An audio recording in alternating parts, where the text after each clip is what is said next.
Oh, hi, everybody. My name is Matt Storrs, and welcome to Mattsplaining. Today, I have somebody on the podcast who is talking about one of my favorite sports. I'm very excited to talk about that sport and to this person. Expert, please introduce yourself and tell us what you're an expert in. Hi, my name's Dale Rasmussen, and I am a self-proclaimed expert in professional wrestling, the great American art form. Interesting you should say great American art form, because my understanding of professional wrestling is that it originated as a carnival sideshow sort of display where the folks were very focused on making sure that people didn't understand that it was the outcomes were predetermined, and they very much kayfabe, I believe it's called, try to protect kayfabe. But as time progressed, that illusion started to fall apart and fall away, except in some parts of the country where it's become like how people think the South could have won the Civil War. Like they have to hold on to the idea of kayfabe, like with this outdated mentality that like of a bygone era of like when things were good, if that makes sense. As wrestling developed, you have the heel and you have the face, and typically the heel is a bad guy. You're trying to get the crowd to hate you. Then the face is the person that's trying to get people on their side. But as time has progressed, the characteristics of what a heel is and what a face is have started to blend together as more reality has started coming into wrestling. And who ends up being a face and who ends up being a heel is to the whim of the crowd now. So people are getting over, so to speak, with some of the most crazy gimmicks that you could even imagine. And my understanding is that wrestlers are getting over based on their gimmicks and how they choose to present themselves in the ring. I think some of the best professional wrestling that's ever really come out has been stuff that's connected back to that carnival mentality. So some of the most over-the-top gimmicks, you have the clowns, you have the people dressed in various odd costumes looking like mascots, you have people doing wrestling moves that cannot be kicked out of, you have the promos where people are talking inanely, very aggressively to a crowd, and people are very inquisitive, pretty consistently asking what. Yes. They want more clarity. It's very much like a presidential debate that's gone off the rails, where people are wanting to know more about these policies that these wrestlers are putting forward, but they don't have enough space to really present it as well as they might want to. I think that they're different promotions. They have belts that they covet. Personally, I think that the best belt that anybody can really go for is the Intercontinental belt, regardless of the promotion. I think that's usually the one where like the cool guys and the people that aren't like at the tip top would go for. The people that are having fun in the ring, they might do some flips, and they might do a cool point to the camera and say, hey, you're a cool person in the crowd, that sort of thing. And that's another thing. Sometimes there's fights with people in the crowd. Some of those are pre-planned, some of them aren't. Let's see, there's a lot of there's a lot of racism. I believe there's a lot of racism. I think that a lot of old wrestling is based on, at least you see a lot of racist gimmicks and characters displayed. And I think that as time has progressed, there's been less of that. I think there's been better representation of a lot of different people as time has progressed. It has its roots in some very unseemly, and it's very much a collar pull of, oh god, who thought that was a good idea. Also, there's some creative choices that my understanding is that a lot of the shows, at least up until recently, would change very quickly or very shortly before they went on the air. So in some ways it was like jazz or improv of, we have these matches, but we need to make sure that like we are shaking it up to make sure that it appeases our target audience, which was one elderly man who was not the best person. Based on that description, how accurate would you say that it was? Matt, I think I would probably give you a solid B minus. A beam? I think that you're riding the wave on some things, but maybe you're facing the wrong way on your surfboard.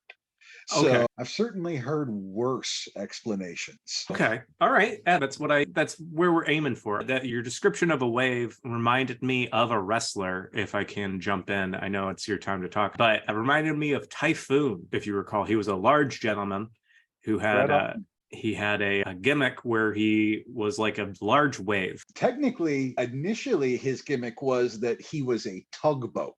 Oh, I did not know that. When he, as tugboat, he was a beloved babyface, as you mentioned, the people.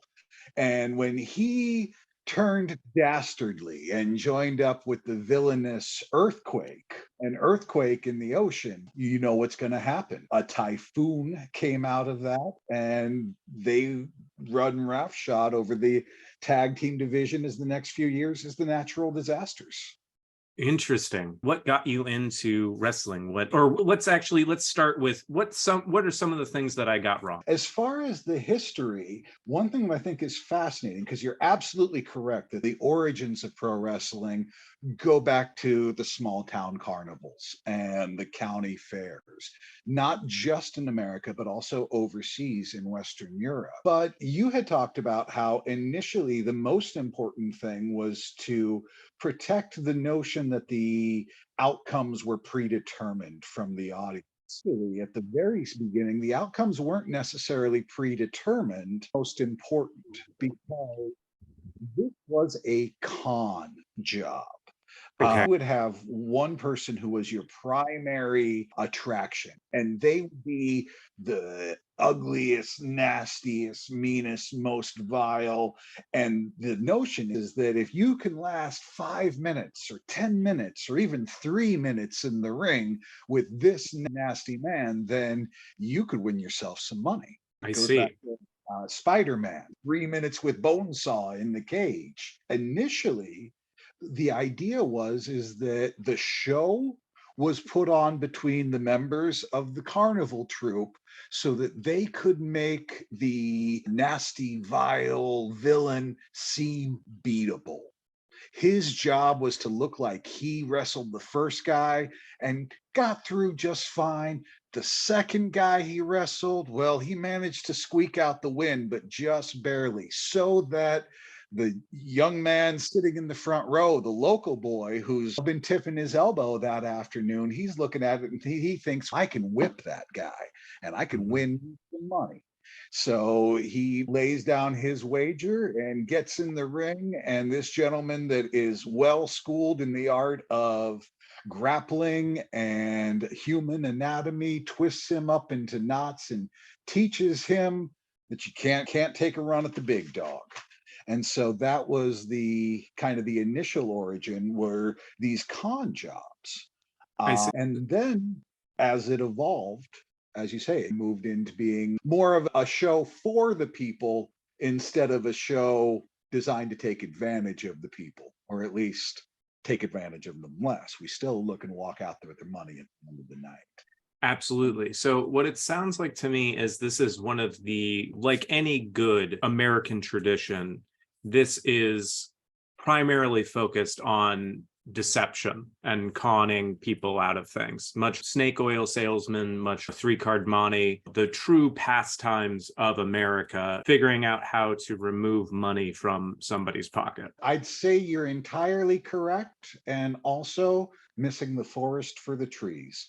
Okay. At the same time, what's more American than telling fantastic stories?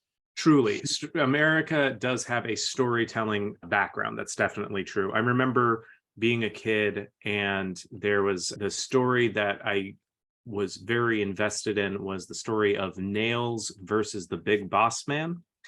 Yes. And in the WWF, I believe at the time, Nails was a convicted felon of some sort. And the Big Boss Man was a cop that was what he was. And I look back on that now, and it was like very clear that I was supposed to root for the big boss man and my family defense attorneys. I couldn't help but try. I'm like, this guy's in an orange jumpsuit. He just got out of prison. He's trying to set his life right. The cop is just trying to get him back into prison. We should root for this guy. He's trying to turn his life around. Do you feel that there are instances in wrestling where you've been very connected to any of the storylines? Absolutely. Absolutely. And just by way, quick correction, the big boss man was a prison guard. Oh, he's a prison guard. Okay, that makes a little bit more sense Mhm. why he would want to send him back to prison than he wants to keep his job. I would presume that there's some implication that Nails got out because of Big Boss Man's negligence as a prison guard. Oddly enough, the implication, at least at the beginning, was that Nails had a grudge against the big boss man because the big boss man had abused his power and authority when they were both in the same correctional facility on different sides of the bars. So, Interesting. yes, and you weren't wrong that the big boss man was still presented as the hero, but even with that, they colored in just enough shade of gray back in the cartoonish early 90s to say, but even this hateful, vile villain who's doing these horrible acts of violence against the big boss man, he might be a little bit justified. He might have a reason. It's interesting that they had that connection even that early on. Absolutely. And as far as some of the storylines, I'll tell you, there particularly areas where real life intersects with the storylines. In 2005, a beloved pro wrestler by the name of Eddie Guerrero passed away. And it was a terrible shock, not just to fans of pro wrestling, but to his colleagues and his Mhm. friends. And the mourning process really did become a big part of storylines for several wrestlers, including one who was closely identified with Eddie, a luchador named Rey Mysterio Jr. And that saw this wrestler who was he's all of 5'5" and 170 pounds. Mm. And it has always been a Giants game, but we cheered him on to the world championship on the biggest stage of them all, an event called WrestleMania, which is if the Super Bowl and the Tonys had an offspring, that might be WrestleMania. Mhm. But that would be one of those storylines that sticks with me. Catharsis, real catharsis, the ability to celebrate, to grieve the high and the low in sequence and at the same time. The same way that the very best of books can do for us, or movies, or any other form of art. Absolutely. It sounds what the wrestling really provides us is a lot of pathos. We push like the logic aside to some degree, push the ethos aside a little bit, and we want that emotion. And they're really trying to latch that emotion, trying to get us as invested as possible. Does that sound about right? It sounds like it's that the goal of fiction, if that makes sense. It absolutely is. It's that stirring of emotion. It's the same thing that Mozart was shooting for. It's the same thing that we got in the Cineplex a few years ago when we saw Spider-Man evaporate and then come swinging out of a portal. It's that rush. It's that elation. It's the beauty and the art of story. Absolutely. That's fantastic. If people wanted to learn more about you, or they wanted to learn more about wrestling, or if they wanted to get into wrestling, where might they go? What matches might they watch? What would you recommend?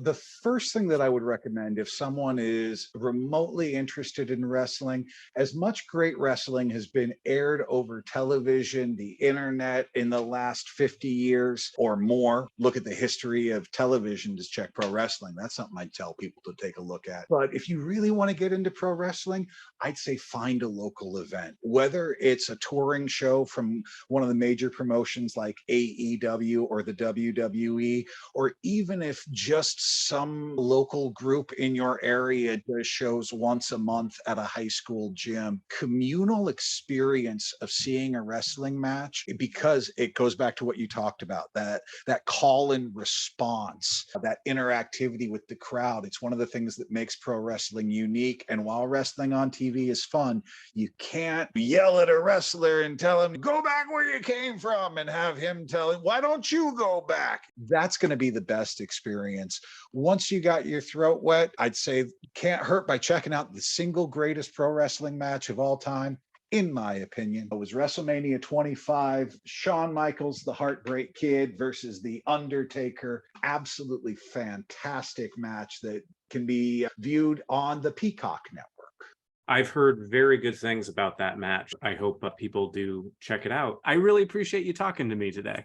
Absolutely. I always appreciate the opportunity to talk a little bit about the squared circle in pro wrestling, and I always enjoy the opportunity to catch up with you, Matt. Doesn't happen often. Yeah, it was my pleasure. I really appreciated being able to talk about America's second greatest art form, or maybe greatest art form, depending upon your perspective, other than jazz, professional wrestling. My name is Matt Storrs, and this has been Mattsplaining.